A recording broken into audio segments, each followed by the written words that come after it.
อ่ะกราบทักทายสบายดีเด้อ FC เบิร์ดจุกูทุกคนเนาะมาพบพ่อกับสาวนางอีกแล้วเพื่อนพี่น้องเมื่อนี้กะน้องกระแตมาหาขึ้นเฮือนน้องโอ๋ยเนาะนางก็สิได้ไปขึ้นเฮือนน้ำเพิ่นแล้วก็สิได้ไปเพื่อนดีพ่อแม่พี่น้องคนกระตาย2 ศพ3 ศพไปทีมศพ1ยัง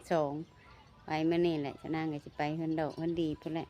ถ้าไปผูกแขนขึ้นเฮือนน้องโอ๋ยก่อนนางจังสิไปพ่อแม่พี่น้องปะจังกลับไปเบิ่งไปชมน้ำกันเลยเพิ่นขึ้นบ้านใหม่เมื่อนี้เนาะน้องโอ๋ยเพิ่นนางกับเพิ่นมาหาหัดก็เลยได้ไปขึ้นเฮือนไปนั่นน้ำเพิ่นนั่นแหละพ่อแม่พี่น้องเพิ่นก็หาคนหลายเติบอยู่ชะนางเห็นว่าคือว่าหลายแหละไปขึ้นเฮือนใหม่เพิ่นพ่อแม่พี่น้องชะนางก็เลยอยากมาถ่ายให้ FC เบิ่งเนาะเมื่อนี้แหละเพิ่นขึ้นเฮือนพ่อแม่พี่น้องนางก็ที่ไปถ่ายว่ามันเป็นจังไดเพราะว่าเพิ่นบ่ได้ทางศาสนาชะนางเนาะเพิ่นทางศาสนาพุทธน้องโอ๋ยเพิ่นเข้าศาสนาพุทธว่าบ่จักชะนางก็ยังบ่ฮู้คือกันไปเบิ่งนํกันเลยพ่อแม่พี่น้องเพิ่นกำลังแห่โอ้แห่ขึ้นเฮือนแล้ว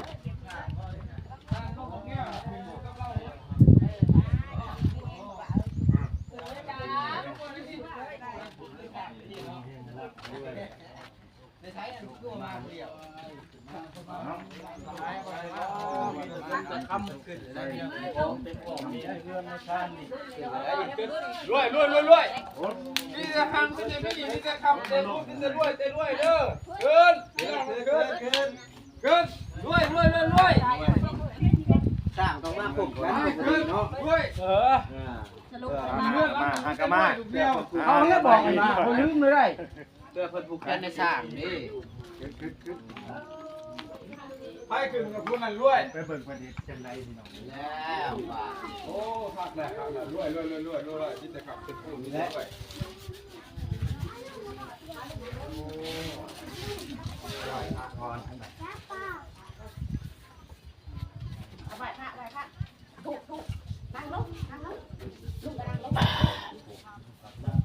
ตัสสะภะคะวะโต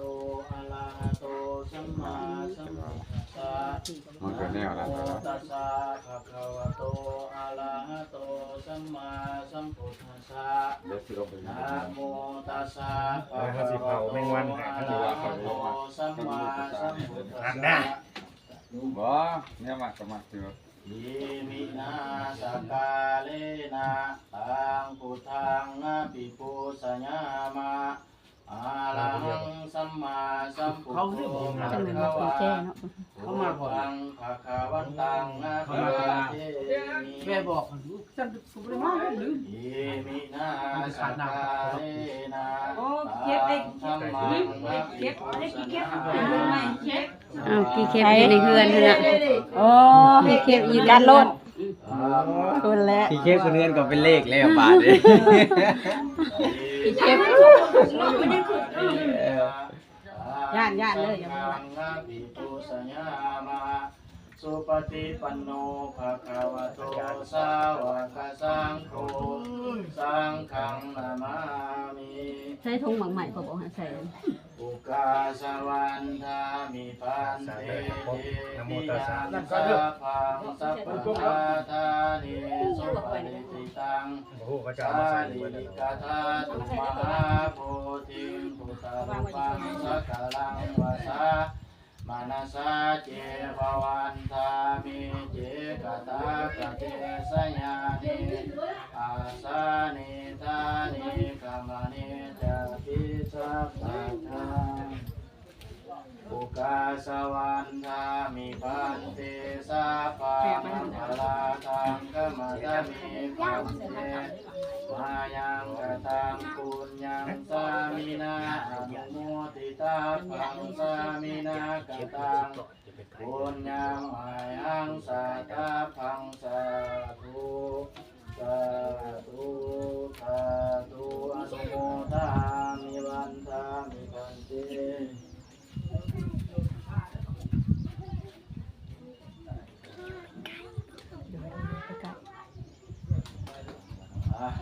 แล้วเนาะ แอมได้ไปสิ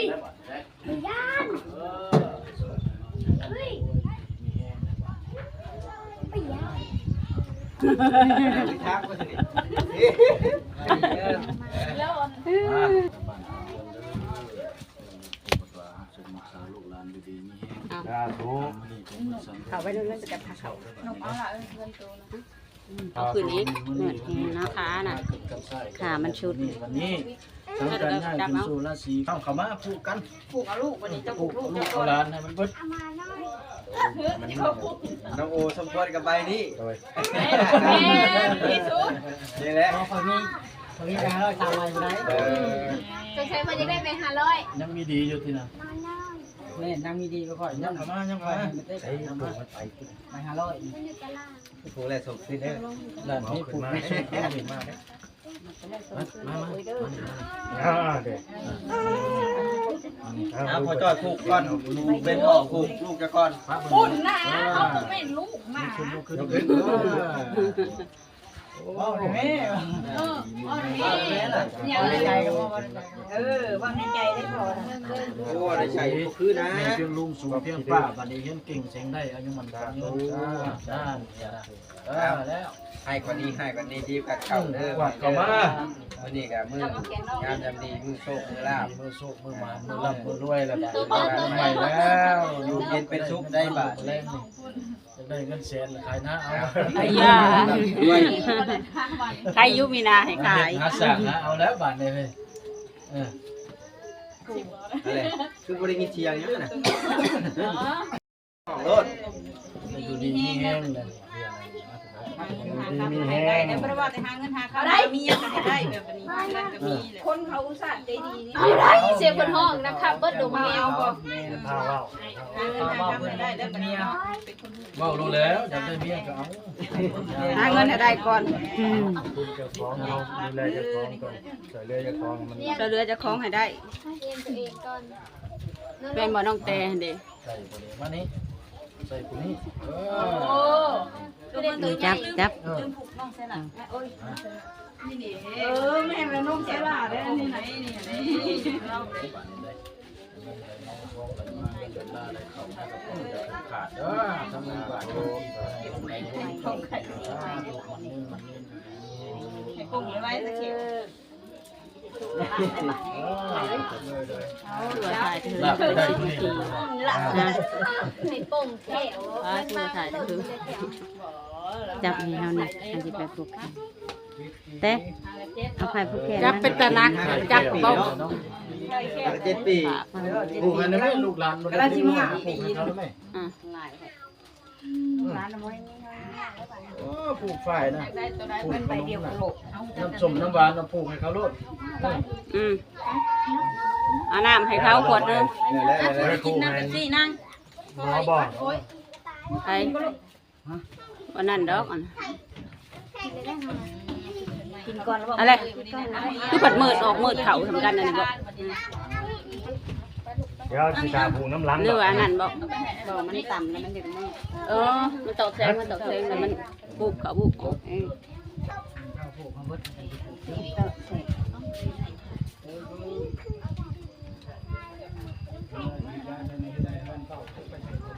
น้ำหอมเขาถกวัดปกติ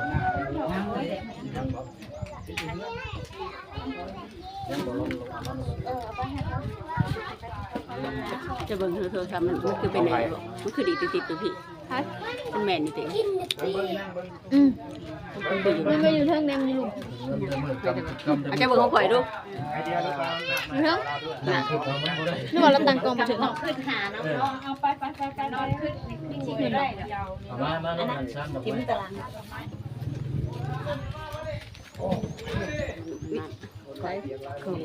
วิดีโอมันคืออยู่ทางนู้น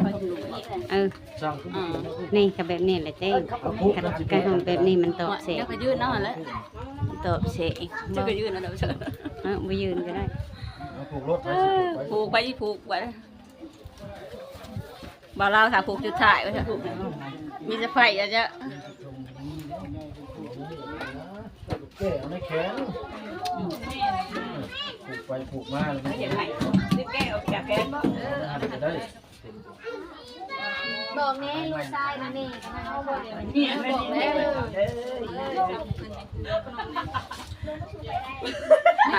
จงมาใส่หมักตัวไหน ได้เลยดิ ตัวเลย หนักเอาได้ก็เถื่อน มาใส่นี่บ่มา เก็บใส่เนี่ยแล้วก็วางไว้ หายได้กลัวไว้ โอ้คอยวางไว้มันยังไม่โต ไว้โตโอ้ ไปจะได้ไม่คิดชิ้นแล้วสิมาชิ้น แม่ซื้อมาเลยเขาเอาขึ้นมาใส่ผักเขาใส่ผักควัน เซ็ตมาแรงนี่ เล็ดมาเลยแล้วใครเก็บ อยู่ในบ่มีบ่ บ่แล้วมันเป็นถุงคอยวางไว้ เราอยากเอาของใน บ่เห็น ไปยืนพวกที่นี่ยืนใส่กล้องหมูพวกที่นี่ เอายังลูก หลานก็ได้นี่จ้ะ เอาว่ามันเป็นไหนเอาว่ามันเป็นไหนมันเป็นกระบอกเอามันจะยัง ถูกแช่กระเพาะ มีแห้งเลยให้จะดีมีแห้งไปหมักคนเงินก็แนวมันเลยเนาะ ก็อันผูกให้สร้างมันเด้อ มันจ้างทุกมาบ่ สร้างมาผู้เดียวเด้ เอาขึ้นมาแม่เอาขึ้นมาผูกแขนนะแม่ สร้างเอ้ย จ้างมาเนาะ สร้างเอ้ยสร้างมาพี่เด้อ สร้างในก็มาผู้เดียว ขึ้นมาโลดนะคุณ แค่นั้นบ่ ฮะ อยากให้ผูกแค่นั้นบ่จะมาค่ะ ข้าเจ้าอยากเวียก ประจำนา ดำนาแม่น ทางดำน้ำ ดำนาแล้วก็อันนั้นน้ำเด้ เพื่อนดีไปสองลังเรือนเลย อัดเวียกบ้านกันเมืองเขาเจ้าอีก มันก็เนาะไปหันไปนี่คนย้ำไห้ย้ำหน้ามันก็ยากไปแน่ พอแล้วนะน้าอยากกินขนม ไผ่ตะผูกนี่ ผมก็ใจนะ เอาดีเลยจ้ะทำลายโอเคดีสินะใส่เลยขึ้นมาได้ไหมตาชา ช่างมา นี่เท่าไรเอาย้ำมาย้ำมานี่จะกี่ไหมนี่สิ เข้าไข่ นี่กระบอกไซ ไปขอลูกขอเมีย เขาลูกเขาเมียมาดิ เนี่ย เราดีมีแห้งไปทางใดกัน พอเลยอ่ะมันตั้งนั้นทั้งเขานี่แหละ จับนี่เด้อ ได้ยิกนี้เราไม่รวยทางนี้ก็น่าได้ครับทางเราได้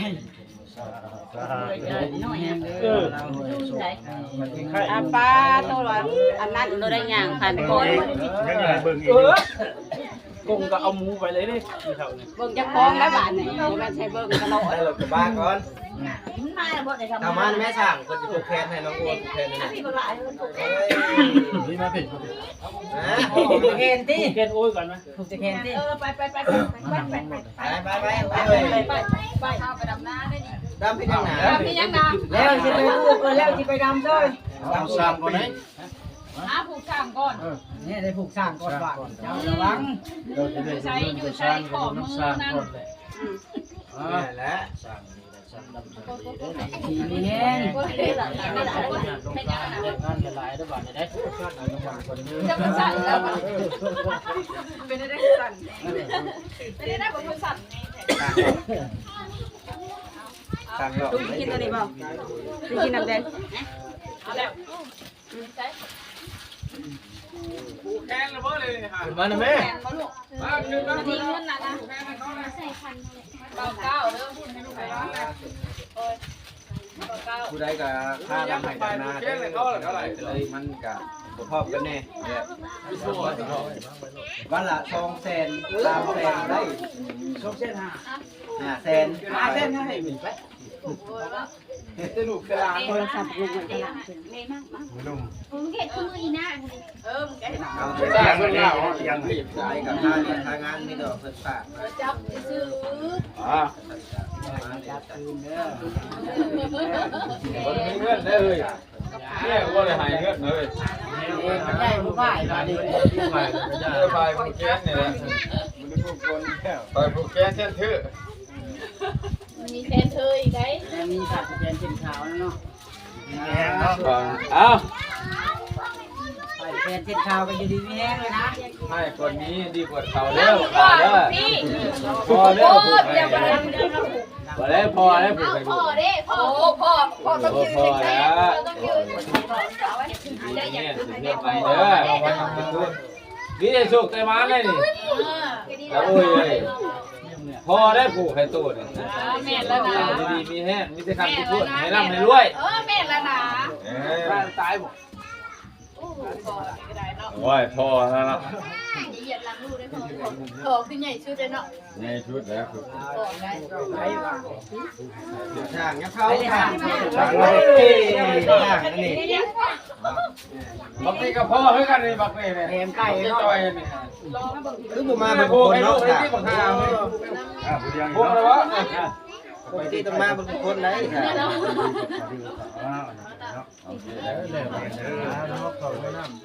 เนี่ยแน่มันพอดีตัดออกเลย บ่เล่นดิชายได้เฮ้ยบ่เล่นดิชายบ่เล่นดิชาย แม่นหยังเนาะ คอยเลือกเอาไปเอาลูก ส่งให้มาได้ร่ำให้ด้วยเด้อให้อยู่ที่นี่แห้ง แล้วไว้ มาแล้วไว้ร่มบ่ทำอยู่ทุกปีเนาะทำอยู่ทุกปีเนาะ มือใส่ ถือว่ารวมสิ้นปีที่ แล้วเอากลมน้ำหอมก็ได้ป่ะนี่ ตาบ่บัดแล้วก็ได้บ่แล้วตาเนาะ ก็สิทุ่มน้ำหอมไปนี่ มา ใส่น้ำได้บ่ ยักมักเต็มปง มันจับเตา ทั้งหลายมีคำเป็นคำตายค่ะพ่อเจ้าได้มีถ้าทุกคนได้มาตั้งแต่บนหลังยังมีมาแต่พระเจ้าตะกี้มีมาแต่ประเทศไทยไงถ้าเพิ่นก็เคยฮดศาสตร์ฮดเสือฮดมองฮดเสาน้ำเสาซ่านเสาโลกฮดก้อนเสามีไฟฮดตั้งของและเครื่องใช้อาวุธกดแก้วแผ่วแผ่นงาสังขยาเกิดมาจากตอนก่อนการฮดใช้ทนเท่าก็จะได้เกิดเป็นเท่าพญาฮดเป็นน้ำเทพปฏิดาก็จะได้เป็นความแพ้น้ำมันนี่เป็นน้ำเต้าแก้วพญาใหญ่กันที่มีฤทธิ์เดชเดชาปารมีแก่กล้าการฮดใช้สร้างมากก็จะเกิดเป็นโตกระเพื่องานนิ้นฮดใช้พญามันนี่เงินน้ำพญาอินทานทรงลงมาโพดไปโลดในทั่วทุกคนตั้งแต่ขมุขลาอนุทานจะจูมาแล้วน้ำมันนี่หามันนี่เต้าแก้วพญาใหญ่ครับมาก่อนครับ จะไป พุ หา ทธใส่ทั้งเทพบรรดาพุทธใส่เป็นผมขาแพ้น้ำเต้าแก้วพญาใหญ่ จะไปก่อน คืนดอกไปแบบนั้นนี่เองไปแบบโสกาพุทธใส่แล้วหายเจ็บหายไข้พญาคุณค่าให้โชคมาในร่ำรวยพุทธสา ทำมาอยู่ดีมีแห้งให้โชคให้รับรวยมากแท้มากอะไรคำนี่นะ ถือว่าไฟกระคำนี่ชุดเลยเนาะ นอนฝันเอาเลย ฝันก็คือว่าไม่ได้ซื้อ ชื่อยุ่งน้ำบุญชื่อยุ่งน้ำบุญ วันนั้นไม่ใช่ด้วย ด้วยเนาะก็ถือว่า เอาเปอร์เซ็นต์ลูก ขึ้นบ้านใหม่กองน้องโอก็ถือว่าเช็ดชิ้นดีๆเป็นที่เรียบร้อยเนาะ ไปไว้ไหน ผู้คนกับนี่แหละเนื่องจากว่ามันดูเห็นไห้ไทยนาใช่ ไปสั่งถูกแล้ว ค่าทำไห้ทำนา มาผู้เดียวผู้เดียวตัวนั้นแล้ว ป้ามาสร้างกันยังมาบอกคน ก็บอก เขาได้แม่บอกในนาหัน เขาลุงน้อยเขาบอกแล้วลุงน้อย มึงเทนเด้อว่ะก็ขาดหน้าเฉยเลยสนใจลืมเลย ลืมแหละ อวย ไม่แต่ไม่แต่แล้วแหละคนแรกเขาเจ้าแทงว่าเขาเป็นว่าเลย เอามาน้องโอเล่นก่อนกล้อง วันคนไหนบ่เจ้าแม่โอ๊ต จุ่มเขาไว้ทั้งหัวบนนอน แล้วนอนได้ หัวบนนอนห้องน พี่ อ ได้ น มองนอนพี่ได้ ยังคือไปปู เรียก ของ มา เงิน ได้เลยครับ บ่เขาไปเก็บรถเขาปลูกกำลัง มาได้เลย มากกับผมหลัง ทิปก่อน บ่แม่นเสียไว้นี่ได้ เป็นทิปไปไว้นี่ เอาไปไว้หัวมานอนได้ นอนห้องใดกับไปไว้ห้องนั้น 3 คืนพุ่นแล้วเนาะ เขาเปิดเพลงอะไรอยู่เดชแมว เด็กไปห้อง 3 คืนแล้ว เราเปิดเด้อเพลงเด้อพาเด้อบอกได้ ไม่แต่น้องแต่ไปให้เพิ่นแต่ว่าเขาเป็นว่า เขาแต่งอยู่ลุ่มเด้ครับ ประมาณย่อสายย่ออาจารย์เพิ่นนี่นะ เดี๋ยวเพิ่นแล้วมันก็คนละคุณเลยมันแล้วทั่ว สร้างยังข้าวดำนา ตามข้าวไป โอ้ ดำนาย เผาเห็ดเผาแล้วได้พี่ก็เผาเห็ดเผาแล้ว มันเริ่มอย่างสิแล้ว ห้องนอน พ เดี๋ อ ยวนี้ เมียขอไปให้ดำนาได้เมียก่อน อ่ะ จะพวงเลย โอ้แม่นเลย ดีเลย ดี๋ยวยังสิผูกโยนี่ว่าเนี่ยยังมาแล้วได้ยังสิผูกแขน เอาเนาะเอาไป เนาะเพิ่นดู คือว่าแล้วมาขึ้นบ้านใหม่ ยาวเลยแหละเพิ่น น้องโอเนาะนาง ไปต่อยิบต่อไป คลิปนี้นางกับสิจบไปกันเด้อพ่อแม่พี่น้องเบัดทุกผู้ทุกคนเนาะฝากกดไลค์กดแชร์กดกำลังใจชนะ เ